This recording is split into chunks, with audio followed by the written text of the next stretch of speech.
Hi guys, ඉතින් කොහොමද ඔයාලට ඔන්න තවත් අලුත් වීඩියෝ එකක් අරගෙන ආවා. ඉතින් අද වීඩියෝ එකෙන් කතා කරන්නේ ගොඩක් අයට ප්‍රශ්නයක් වෙලා තියෙන මෙන්න මේ ස්ට්‍රෙච් මාර්ක් ගැන. ඉතින් ස්ට්‍රෙච් මාර්ක් ගත්තාම ගොඩක් අය හිතන් ඉන්නවා මේ ස්ට්‍රෙච් මාර්ක් ආවහම අපි මේක ලේසර් ට්‍රීට්මන්ට් එකකින්ම රිමූව් කරගන්න ඕනේ.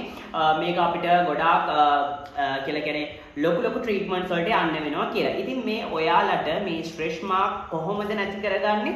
මොනවද ඔයා ස්ට්‍රෙච් මාර්ක් එකක් ආවහම කරන්න ඕන දේවල්? අපිට ස්ට්‍රෙච් මාර්ක් මුල් අවධියේදීම ෆේඩ් කරගන්න පුළුවන්ද? ඊට පස්සේ ස්ට්‍රෙච් මාර්ක් වලට හොඳ ට්‍රීට්මන්ට්ස් මොනවද? ඔයාට ගෙදරදී මුලින්ම කරන්න පුළුවන් දේවල් මොනවද? ඉතින් ඒ ට්‍රීට්මන්ට් හරිය ගියේ නැත්නම් ඔයාට මොනවද ස්ට්‍රෙච් මාර්ක් වලට කරන්න පුළුවන්? cosmetic procedures ඒ කියලා කියන්නේ clinical procedures මොනවද කියලා තමයි මේ වීඩියෝ එකකින් කතා කරන්නේ අද. ඉතින් පළවෙනියටම කියන්න ඕනේ stretch mark කියන දේ fade කරන්න පුළුවන්. ඒ වුණාට හරි අමාරුයි. ටික කාලයක් යනවා. ඉතින් ස්ට්‍රෙච් මාර්ක් එකක් ආපු ගමන්ම ඔයා ඒකට ට්‍රීට් කරන්න පටන් ගත්තොත් ඒක වැඩි වෙන්න නොදී අපිට අඩු කරගන්න පුළුවන්. ගොඩක් අය හිතන් ඉන්නවා ස්ට්‍රෙච් මාර්ක් වලට එක ප්‍රොඩක්ට් එකකින් අපිට රිසල්ට්ස් එකක් ගන්න පුළුවන් ස්ට්‍රෙච් මාර්ක් එක ෆේඩ් කරගන්න පුළුවන් කියලා. ඉතින් ඇත්තටම කිව්වොත් මෙතනදී ඔයාගේ කැපවීම සහ උනන්දුව ඒ වගේම තමයි ඔයා මේ ට්‍රීට්මන්ට් එක දිගට කරගෙන යාමේ මේවක අවශ්‍යතාවය ඇත්තටම වටිනවා. ඔයාගේ ස්ට්‍රෙච් මාර්ක් එක ඉක්මනට ඔයාට ෆේඩ් කරගන්න ඕන. හරිද? ඊට පස්සේ අපි මේ ස්ට්‍රෙච් මාර්ක් වල අපියරන්ස් එක කොහොමද ඉම්ප්‍රූව් කරගන්නේ ෆේඩ් කරගන්නේ කියලා අපි කියන්න. මුලින්ම ඔයා ප්‍රොඩක්ට්ස් යූස් කරද්දී මේ ස්ට්‍රෙච් මාර්ක් වලට අපිට යූස් කරන්න පුළුවන් මොන වගේ ප්‍රොඩක්ට්ස්ද මොන වගේ ඉන්ග්‍රීඩියන්ට්ස්ද අඩංගු වෙන්න ඕනි කියලා මම ඔයාලට කියන්න. ඉතින් ස්ට්‍රෙච් මාර්ක් වලට ඔයාලට පුළුවන් යූස් කරන්න රෙටිනෝල් යූස් කරන්න පුළුවන් රෙටිනල් යූස් කරන්න පුළුවන්. රෙටිනල් වලින් කරන්නේ ඔයාගේ ස්කින් එකේ ඩෙඩ් ස්කින් රිමූව් කරලා ඔයාගේ ස්කින් බැරියර් එක හීල් කරන ගම ඔයාගේ ඒ ස්කින් එක පොඩ ඒ කියලා කියන්නේ ඒ කියන්නේ මැරුණාම ඉවත් කරනවා. ඒ කියලා කියන්නේ මතු පිට ස්තරය පොඩ මයික්‍රෝ ඒ කියලා කියන්නේ චූටියට අයින් කරන එක තමයි කරන්නේ. ඉතින් එහෙම තමයි පොඩියට අයින් කරන එක තමයි කරන්නේ. ඉතින් ඒ විතරක් නෙමෙයි රෙටිනල් වලින් කරන දෙයක් තමයි ඔයාගේ ඕන් කොලජන් ප්‍රොඩක්ෂන් එක බූස්ට් කරනවා. එතකොට ඔයාගේ අලුත් සෛල, ඔයාගේ හැමේ අලුත් සෛල වර්ධනය වෙනවා. ඒ වගේම තමයි ඔයාගේ ඒ කියන්නේ අර ඒ ආශ්‍රිත ප්‍රදේශයේ තියෙන දේවල් අර කියලා කියන්නේ ඔයා හිතනකො ඩැමේජ් වෙච්ච ස්කින් එක කියලා ඒක රිපෙයාර් කරලා හීල් කරගන්න උදව්වක් වෙනවා. ඉතින් ඔයාලට මේක ඕනම බ්‍රෑන්ඩ් එකක රෙටිනෝල් වර්ගයක් යූස් කරන්න පුළුවන්. ඊට පස්සේ මේ ස්ට්‍රෙච් මාර්ක් වලට යූස් කරන්න පුළුවන් තව දෙයක් තමයි ඔයාලට කියන්න පුළුවන් vitamin C serum. Vitamin C serum එකක් මම ඔයාලට පෙන්නන්නම්. විටමින් C සීරම් ඇත්තටම ගොඩක් උදව් වෙනවා. ඒක කියන්නේ ස්ට්‍රෙච් මාර්ක් වල අපියරන්ස් එක ෆේඩ් කරන්න. ඉතින් මේක ඔයාලට මම කියන්නේ මේ ඔක්කොම ගන්න ඕනි කියලා ඔයාලට පුළුවන් විදිහට ගන්න බලන්න. මෙන්න මේ සේරාමි කියන විටමින් C සීරම් එක ස්ට්‍රෙච් මාර්ක් වලට ගන්න පුළුවන්.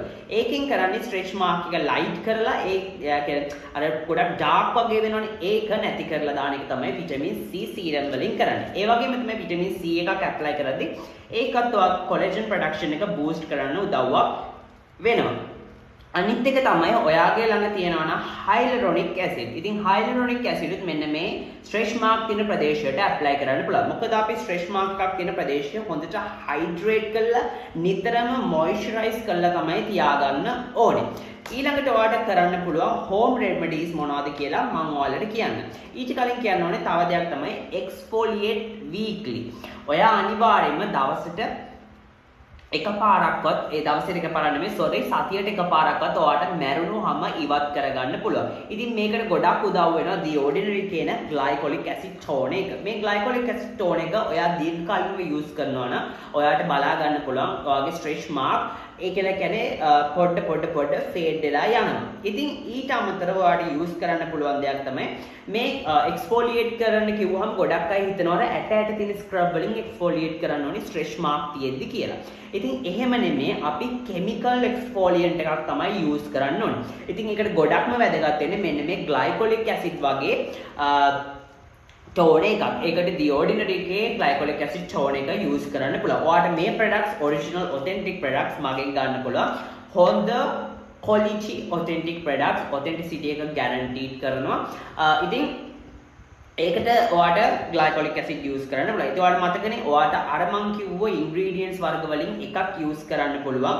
තුනම use කරන්න අවශ්‍යතාවයක් නැහැ. හැබැයි ඒකෙන් bestම product එක මට කියන්න පුළුවන් retinol සහ vitamin C serum තමයි use කරන්න පුළුවන්. හැබැයි retinol vitamin C එකට use කරන්න බෑ. ඔයාට මේ දෙකෙන් එකක් තමයි use කරන්න ඕන. නැත්තම් ඔයාට උදේ වරුවේ vitamin C use කරන්න පුළුවන්. නැත්තම් රැට retinol use කරන්න පුළුවන්. hyaluronic acid අත්‍යවශ්‍ය නැහැ. but මම අර bonus tip එකක් විදියට තමයි hyaluronic acid හොඳයි කියලා කිව්වේ. ඊට අමතරව ඔයාලට කරන්න පුළුවන් වැදගත්ම bestම tip එකක් තමයි ඔයාගේ stretch mark රැට ඔයාට කරන්න පුළුවන් මෙන්න මේ දෙක pair කරොත්.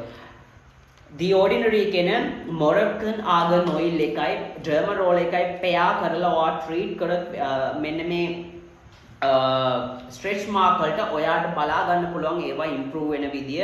ඒක නිකන් මැජික් එකක් වගේ හරියට ඔයාට කරන්න තියෙන්නේ ඔයාගේ ස්ට්‍රෙච් මාක් වලට මුලින්ම the ordinary එකේ ආගන් ඔයිල් එකෙන් පොඩ්ඩක් දාලා ඊට පස්සේ මෙන්න මේ විදියට ක්ලීන් ඩර්මරෝල් එකක් අරගෙන ඒ ආශ්‍රිත ප්‍රදේශයේ සියුම්ව මේ විදියට ඩර්මරෝල් එකෙන් මේවා කරන්න. නිකන් තුවාල වෙන විදියට වෙන්නේ. මේකෙන් වෙන්නේ එකක් ඔයාගේ ස්කින් එකට හොඳ මොයිස්චර් එකක් ලබා දෙනවා. අනිත් එක තමයි මේකේ තියෙන ඇන්ටිඔක්සිඩන්ට් ප්‍රොපර්ටිස් සහ හීලින් ප්‍රොපර්ටිස් නිසා ඔයාගේ ස්කින් එක හීල් කරනවා. විශේෂයෙන්ම ඒක අර ගොඩක් ඒ කියන්නේ white stretch mark එකක් තරමට ගිහිල්ලා නම් ඒ කියලා කියන්නේ අර white stretch mark එකක් කියලා කියන්නේ stretch mark වල අර අවසාන අවධිය වගේ අර ටිකක් ගොඩක් මේවා වෙලා තියෙන අවධියක් වගේ. හරිද? ඉතින් ඒ නිසා මේ ටිකක් දාලා ඔයාට පුළුවන් මේ විදිහට ඩර්මරෝල් ගන්න. මේකෙන් වෙන්නේ ස්කින් එකේ මොයිස්චරයිස් කරනවා, හයිඩ්‍රේට් කරනවා. ඒ විතරක් නෙමෙයි ස්කින් බැරියර් එක රිපෙයාර් කරලා අලුත් ස්කින් එක වර්ධනයට උදව් වෙනවා ඒ ආශ්‍රිත ප්‍රදේශයේ. සහ ඔයාගේ ස්කින් එකේ මෙන්න මෙහෙම ඩර්මරෝල් කරද්දී ඔයාගේ ස්කින් එකේ අලුත් සෛල නිපද වෙනවා. වගේම තමයි කොලජන් ප්‍රොඩක්ෂන් එක බූස්ට් කරනවා. ඉතින් මේ දෙක පෙයාර් කරලා බලන මේ ඩර්මරෝලර්ස් නා අපි ගාව නැහැ. හැබැයි the ordinary කියන මොරක්කන් ආගන් ඔයිල් එක ඔයාට යූස් කරන්න පුළුවන්. මේක ස්ට්‍රෙච් මාක් වලට විතරක් නෙමෙයි ඔයාගේ ඔල් කොන්ඩේට ස්කින් එකට ඕනම දෙයකට යූස් කරන්න පුළුවන්. the best මේක අපි හඳුන්වනවා liquid gold කියලා. ඉතින් ඔයා මම කියනවට නෙමෙයි ඔයාලා ගිහිල්ලා මේක බලන්න මේ වගේ මොකේද මේ sorry Google එකේම බලන්න. ඊට අමතරව ඔයාට කරන්න පුළුවන් මේක ඔයාට ගන්න පුළුවන් සප්ලිමන්ට් එකක් විදිහට සජෙස්ට් කරන්න පුළුවන් ස්ට්‍රෙච් මාක් වලින් පීඩා විඳින කෙනෙක් නම් මේවා මේ එක රැයෙන් රිසල්ට් හම්බෙන දේවල් නෙමෙයි. මේවා ඔයා කන්ටිනියු කරන්න තමයි ඔයාට රිසල්ට් එක හම්බෙන්නේ. ඊළඟ එක තමයි හොඳ බ්‍රෑන්ඩ් එකක ෆිෂ් ඔයිල් එකක් යූස් කරන්න පුළුවන්. ෆිෂ් ඔයිල් එකක් තෝරගනිද්දී අර මම කිව්වා වගේ මගේ ෆිෂ් ඔයිල් වීඩියෝ එක බලන්න කොහොමද ඔයා හොඳ ෆිෂ් ඔයිල් බ්‍රෑන්ඩ් එකක් තෝරගන්නේ කියලා මම ඒකේ එක්ස්ප්ලেইন කරලා තියෙනවා. ඊට පස්සේ ඔයාලට කරන්න පුළුවන් මේ මුකුත්ම හරියන්නේ නැත්නම් ඔයාගේ ස්ට්‍රෙච් මාක් ගොඩක් වැඩි නම් ඔන්න ඔයාලට පුළුවන් ක්ලිනිකල් ට්‍රීට්මන්ට්ස් වලට යන්න. ක්ලිනිකල් ට්‍රීට්මන්ට්ස් වලදී CO2 fractional laser වලට එතකොට microneedle with PRP ඔන්න ඔය වගේ ට්‍රීට්මන්ට්ස් තමයි ගොඩක් ඉෆෙක්ටිව් වෙන්නේ. මේකත් එක සෙෂන් එකකගේ රිසල්ට් හම්බෙන්නේ නැහැ. සෙෂන් 4 5 6 වගේ යන්න ඕනේ. but ඔය ඔක්කොටම වඩා ඉෆෙක්ටිව් මෙන්න මේ ඔයාට පුළුවන් යූස් කරන්න මොරක්කන් ආගන් ඔයිල් එකයි ඩර්මරෝල් එකයි පෙයාර් කරන්න පුළුවන්. හොඳට මොයිස්චරයිස් කරන්න ෆිෂ් ඔයිල් එකක් ගන්න. ඒ වගේම තමයි ස්ට්‍රෙච් මාක් එක ලයිට් කරන්න ඕනේ. ඉන්ග්‍රීඩියන්ට් එකක් යූස් කරන්න විටමින් C සීරම් එකක් වගේ. මේ ප්‍රොඩක්ට්ස් ටිකක් එක්ස්පෙන්සිව් ඒ වුණාට හොඳ රිසල්ට්ස් තියෙන ඔතෙන්ටික් ප්‍රොඩක්ට්. ඉතින් thank you so much මම හිතනවා ඔයාලට හොඳ උදව්වක් වෙන්න ඇති කියලා මේ වීඩියෝ එක.